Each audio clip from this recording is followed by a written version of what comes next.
Aduh, siapa sih yang telepon masih ada acara kayak gini?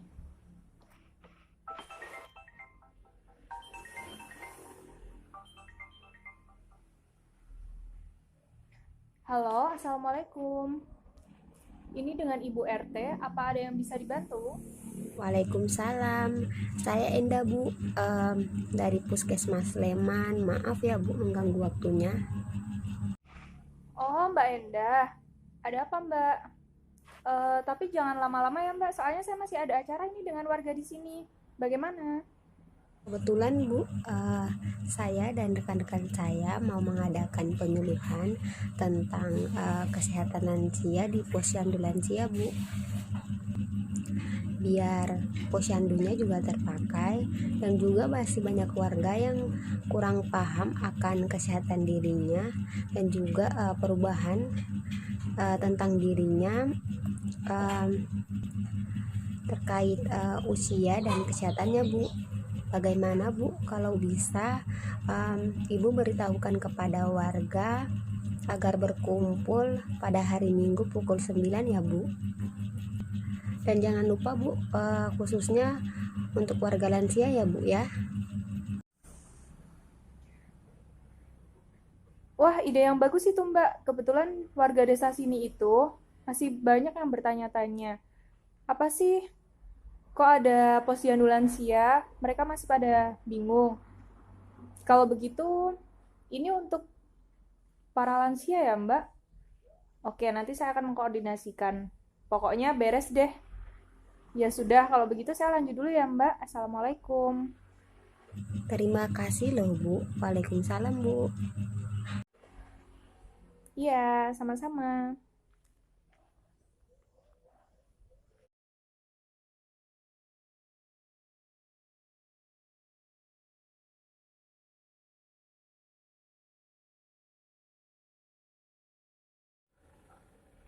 Assalamualaikum warahmatullahi wabarakatuh. Selamat pagi, Bapak Ibu, Ibu perawat dan Ibu dokter. Bagaimana keadaannya? Semoga selalu sehat ya. Waalaikumsalam Bu RT.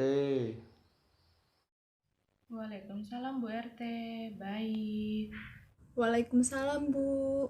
Oke, pada pagi hari ini akan diberikan penyuluhan terkait lansia dan posyandu ini oleh ibu-ibu perawat yang ada di depan ini serta ibu dokter.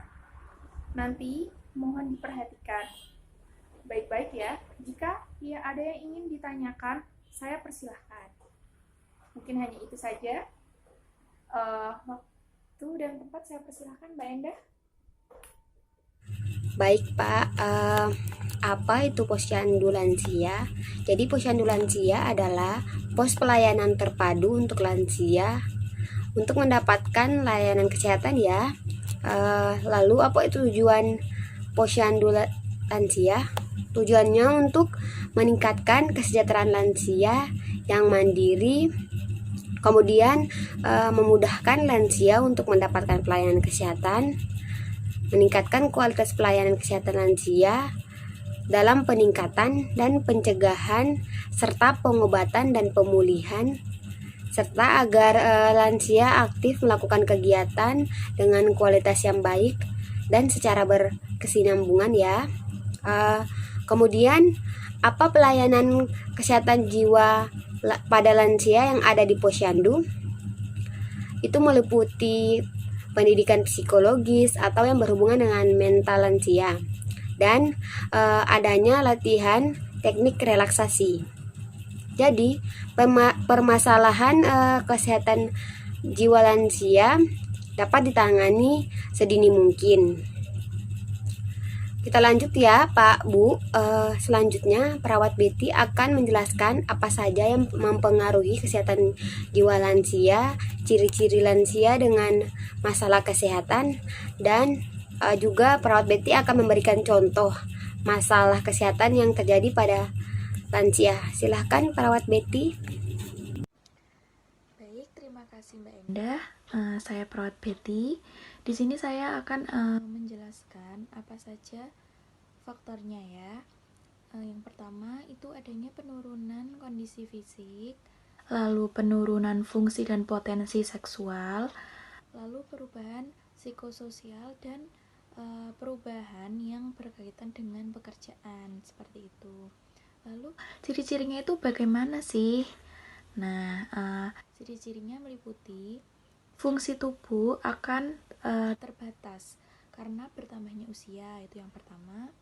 Lalu adanya akumulasi penyakit, lalu lansia secara psikososialnya dinyatakan krisis jika ketergantungan pada orang lain, lalu mengurung diri dari kegiatan masyarakat, serta dapat menimbulkan gangguan keseimbangan sehingga membawa lansia itu ke arah kerusakan terutama psikologisnya. Nah, itu misalnya nanti seperti depresi, lalu bingung dan panik seperti itu ya.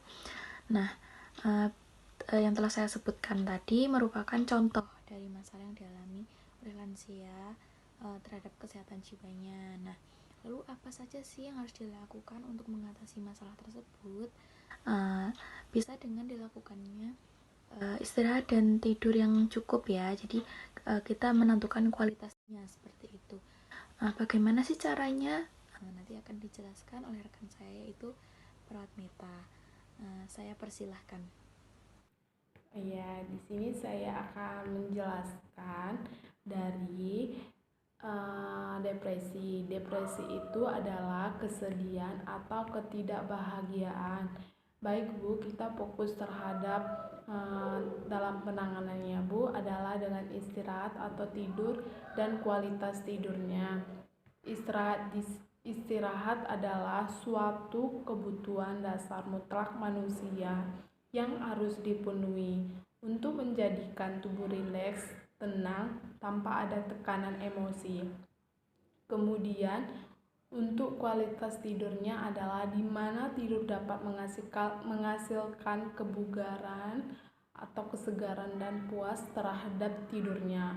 Di sini ada faktor dalam mempengaruhi kualitas tidurnya. Ya, pertama, faktor fisiologisnya. Faktor fisiologisnya itu berupa menurunnya aktivitas sehari-hari, rasa lemas, daya tubuhnya menurun. Kemudian di sini ada faktor psikologisnya itu berupa depresi, cemas, menurunnya konsentrasi. Yang ketiga di sini ada faktor lingkungan, gaya hidup. Di sini jawabannya adalah meningkatkan gaya hidup sehat sehari-hari dengan melakukan kegiatan yang membuat lansia jenuh. Contohnya dalam melakukan olahraga lansia untuk menghindari membuat lansia tidak jenuh. Baru kemudian dengan berjalan kaki atau senam lansia. Apakah sudah jelas Bu? Ada yang ingin ditanyakan? Izin bertanya Bu Perawat, saya Bu Sonya. Apa penyebab lansia itu? Karena depresi ya? Saya juga mau bertanya Mbak. Perkenalkan, nama saya Pak Mike. Hubungan antara depresi dengan kualitas tidur ada tidak Mbak? Baik, jadi ada dua pertanyaan. Yang pertama dari pertanyaan Ibu Sonya, bagus sekali ya Ibu, pertanyaannya mengenai penyebab depresi. Jadi penyebab depresi ini dipengaruhi oleh beberapa faktor. Yang pertama yaitu faktor biologis, seperti jenis kelamin, kekurangan asam folat, vitamin B12, dan juga menderita penyakit kronis. Yang kedua yaitu faktor psikologis, seperti kesedihan, kemudian mengalami kesepian. Yang ketiga, faktor medikasi seperti penggunaan obat-obatan. Kemudian ada faktor karakteristik personal seperti sifat rendah diri dan juga pesimis. Dan yang terakhir yaitu faktor demografi seperti pendidikan yang rendah dan juga ekonomi yang rendah. Seperti itu Bu, apakah sudah bisa dipahami? Terima kasih Mbak Perawat, saya sudah paham dengan penjelasannya. Baik, pertanyaan yang kedua mengenai hubungan antara depresi dan juga kualitas tidur dari Pak Mike. Bagus sekali Pak pertanyaannya. Jadi tentu ada hubungannya antara depresi dan juga kualitas tidur. Mengapa? Karena pada lansia yang tidak bisa mengatur atau memiliki kualitas tidur yang buruk serta tidak bisa mengatur pola tidur dengan baik, maka tentu saja akan mempengaruhi lansia tersebut untuk mudah terkena depresi. Seperti itu, apakah sudah paham, Pak? Jelas Mbak, terima kasih nggih. Bu dokter mau tanya, jika saya merasa lemah, lesu, terkadang banyak pikiran, lalu apa yang harus saya lakukan? Kalau Bu Dori merasa lelah ya istirahat atuh. Baik, bagus sekali Ibu pertanyaannya. Boleh saya menjawab sekarang atau masih ada yang lain? Baik dokter, mau bertanya. Berarti kalau misalnya ibu saya mau periksa tidak perlu ke puskesmas atau ke rumah sakit lagi ya? Iya, tidak ada, Bu. Baik, terima kasih Ibu. Namanya siapa? Yang bertanya boleh saya tahu? Bu Dori dan Bu Nana, dokter. Baik, saya akan menjawab pertanyaan dari Bu Dori ya Bu. Di sini jika Ibu banyak pikiran, yang pertama kita lakukan adalah menceritakan hal tersebut kepada orang terdekat kita seperti keluarga. Jadi usahakan jangan dipendam sendiri. Karena jika berlarut-larut bisa menyebabkan stres. Nah, stres berlebihan ini bisa menyebabkan depresi seperti yang telah dijelaskan juga ya Bu ya. Nah, dan apa yang bisa kita lakukan yaitu di sini dengan mengisi dengan hal-hal positif dan dengan istirahat yang cukup. Agar tubuh kita fresh dan pikiran kita juga fresh. Dengan tidur atau melakukan hal positif, lambat laun pikiran yang mengganjal juga sedikit demi sedikit akan teratasi dan hilang. Dan jika tidak dapat mengatasi, boleh konsultasi ke posyandu lansia ini ya Bu ya. Bagaimana Bu Dori? Apakah sudah paham? Baik Bu dokter, saya jelas. Terima kasih dokter.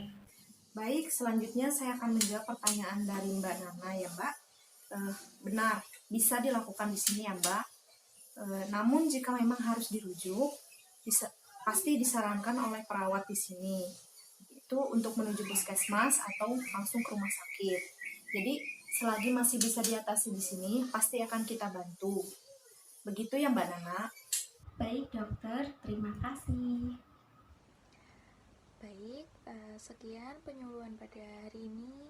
Bila ada kekurangannya kami mohon maaf.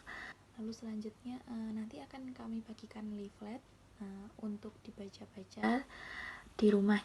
Oke, saya kembalikan kepada Bu RT. Terima kasih sekali ya untuk Mbak Endah, teman-teman, dan Ibu Dokter telah memberikan penyuluhan kepada kami di posyandu lansia ini.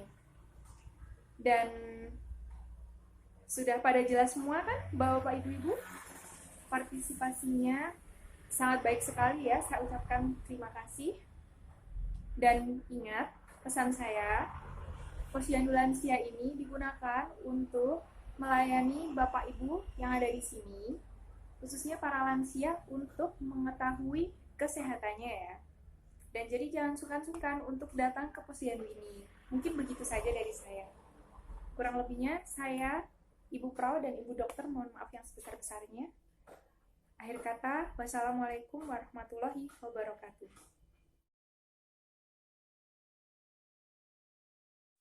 Bu Sinta jangan banyak pikiran dan istirahat yang cukup biar selalu sehat. Iya, siap dilaksanakan. Kok Mbak Tania belum pulang? Tunggu Bapak ya. Iya Bu, Bapak masih di dalam kok. Kalau Ibu mau duluan gak apa-apa kok. Hati-hati Bu Sinta. Kalau begitu, Ibu duluan ya Mbak. Assalamualaikum.